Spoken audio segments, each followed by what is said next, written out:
বাংলা অনুচ্ছেদ অটিজম।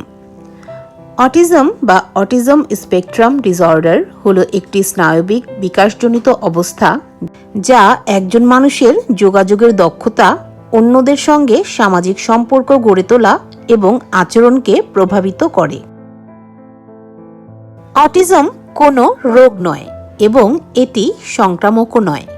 অটিজমে আক্রান্ত ব্যক্তিরা প্রায়ই কথা বলা, অনুভূতি প্রকাশ করা, অন্যদের সঙ্গে সম্পর্ক গড়ে তোলা বা সামাজিক পরিস্থিতি বুঝতে কিছুটা ভিন্ন ধরনের চ্যালেঞ্জের মুখোমুখি হয়।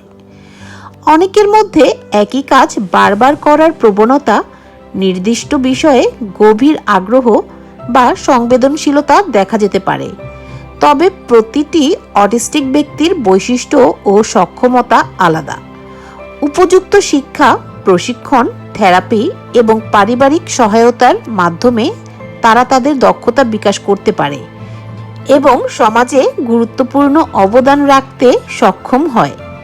অটিজম সম্পর্কে সচেতনতা বৃদ্ধি, বৈষম্য দূর করা এবং অন্তর্ভুক্তিমূলক পরিবেশ নিশ্চিত করা অত্যন্ত জরুরি। অটিজমকে সীমাবদ্ধতা হিসেবে নয়, বরং বৈচিত্র্যের একটি অংশ হিসেবে গ্রহণ করাই একটি মানবিক ও উন্নত সমাজের পরিচয়।